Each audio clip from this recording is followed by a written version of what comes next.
Magandang araw sa inyong lahat mga boss. Pasensya na po no, medyo natagalan din tayong hindi nakapag-upload ng video tungkol sa mga surplus na binablog natin. Today, nandito tayo sa The Cards Car Display Center ulit upang magbigay update sa inyo sa mga prices ng mga unit dito sa kanilang showroom mga boss. And as you notice, yung vlog ko last month ay yung mga unit na yon ay lahat sold out, no? So ganyan po kaganda ang mga unit ng The Cards Car Display Center. Noong isang araw, hindi ko na vlog yung automatic na transformer. Yan, ipapakita ko sa screen. Yan po ay nabenta agad. Yung pagpalapag ka lang dito sa showroom, kinabukasan nabili agad. So very rare lang kasi yung mga automatic transmission na mga DE63 mga boss, at 4x4 pa. Yan po yung kadalasan hinahanap ng mga baguhang driver o mga lady driver, no? Yung automatic transmission. So dito muna tayo sa Suzuki Scram na mini dump. Yan, no? Ito po ay 4-wheel drive mga bossing. Yan.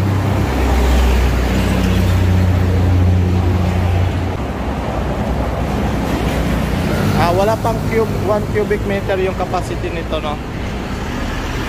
Yan.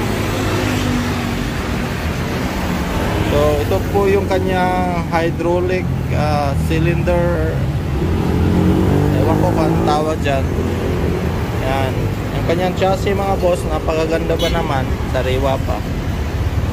Yan. Ito po ay 4-wheel drive, no, na Suzuki Scram.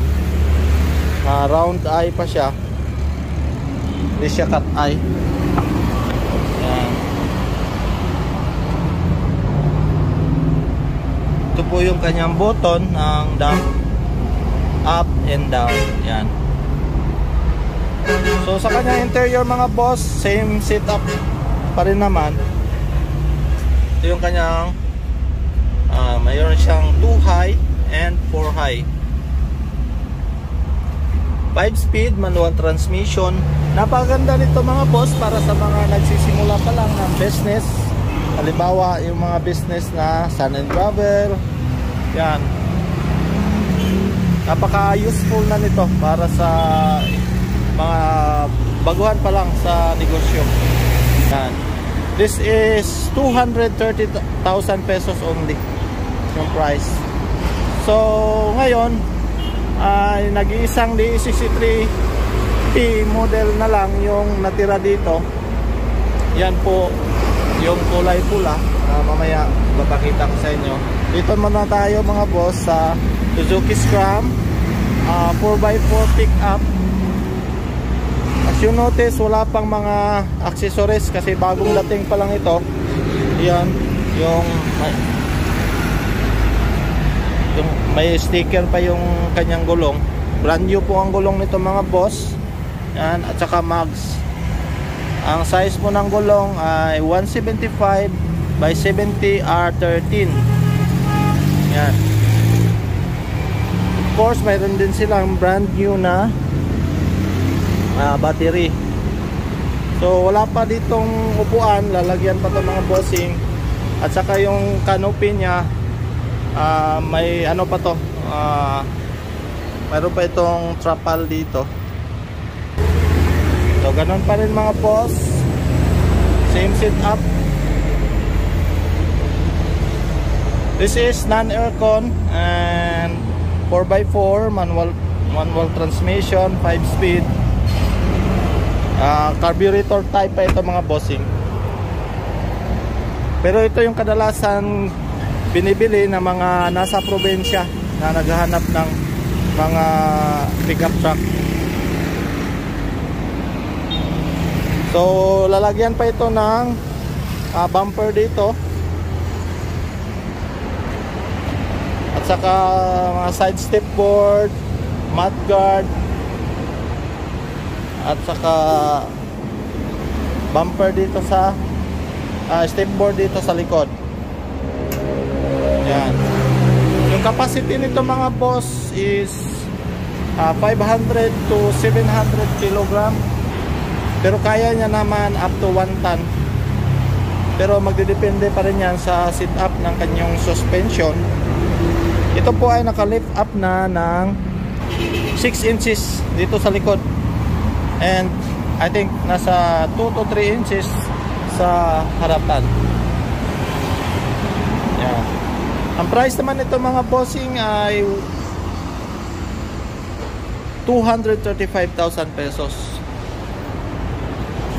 Oh, yan mga boss, meron tayong bagong dating na Suzuki DE62T. Yan, or mas kilalang Big Eye. Ang ganda, oh. Nakarating lang dito. Galing pa ito sa shop mga bossing. Newly finished. So mamaya papakita ko sa inyo yan. So dito muna tayo sa minivan DE64V, automatic transmission. Yan, full air condition mga boss. As you can see, loaded na rin siya. Yan, ano siyang spoiler, siyempre brand new tire and mats. Naka VIP sit up na upholstery. Yan, napakalinis ng loob mga boss.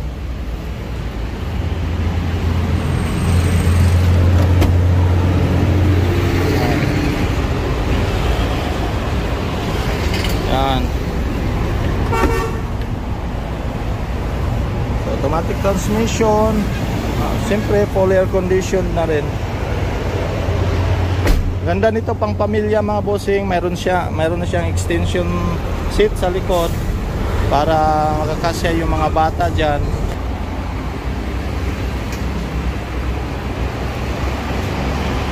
Ganda. So ang price nito pala ay 240,000 pesos only. Yan. So napakaganda na. Siyempre gawang EDC din yan. The Cards Car Display Center. Next tayo mga bossing, ito yung DE63T 4x4 manual transmission. Siyempre loaded na rin mga bossing. Yan. Ikutan ko muna kayo. Yan, oh, sobrang ganda. Yan, meron na tayong stepboard na stainless, naka mudguard na side stepboard, brand new mags and tire, brand new battery, newly changed oil, lahat. Wala na kayong dadagdag pa dito, ipapatrabaho. Gas and go na lang kayo mga bossing. First owner here in the Philippines. Yan, newly finished unit, naka stainless bumper na rin. Loaded na talaga siya mga bossing. Siyempre yung canopy natin na napakatibay nito, pure steel. Yung ating roof ay steel plate. Napakatibay na yan.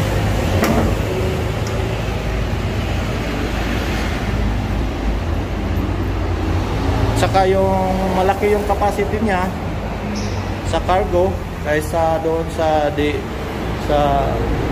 Suzuki Scrap. Yung pintura napaka-quality, napaka-kintab. Same setup ng upholstery.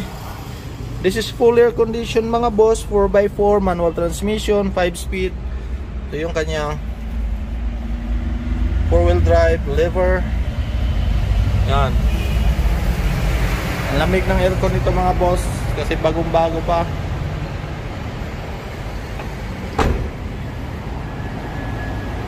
So saan ka pa? Sa mga interesado nito, ang price nito mga boss ay 270,000 75,000 pesos, and that's still negotiable pa naman. Lahat ng mga surplus, mga boss, kahit saan kayo bibili ay negotiable pa yan talaga. Depende na lang yan sa seller kung magkano yung kaya nilang ibigay na tawad, no? Yan. Saka di ko na rin papalagpasin itong bagong stock din natin. So mayroon tayong mga bossing, tatlong Suzuki Scram. Yan, na pick up. Ito, same sit up lang naman din ito. Magkaiba lang sa kanyang kulay at saka design ng decals, no? Hindi po sticker ito, mga boss, talagang naka-paint po yan. Hindi yan basta-bastang matutuklap.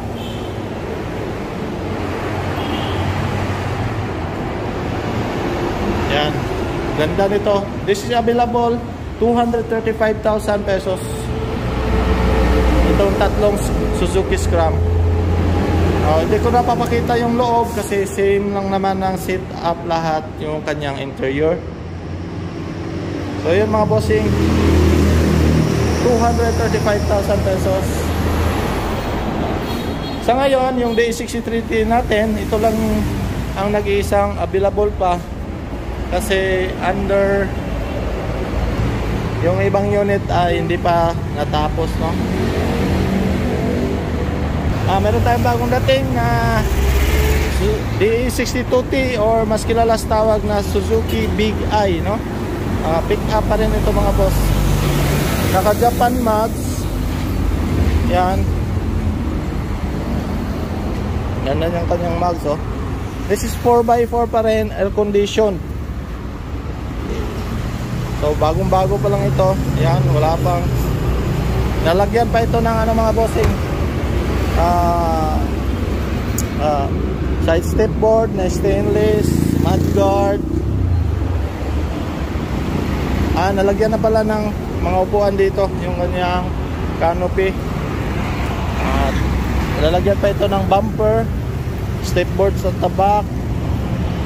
Yan yung mga kulang pa nito. So ngayon, yan yung kanyang forma. Air condition ito, mga bossing, ha. Air condition. Yan. 4x4 manual transmission, 5 speed. Yan.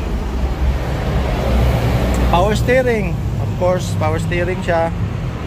And electronic na din ito, mga bossing. Ito po ay 225,000 pesos only. Sa mga naghahanap ng air condition, electronic na rin, ito available, mga bossing, 225,000 pesos. So yan, napakamura na nito. Power steering na yan.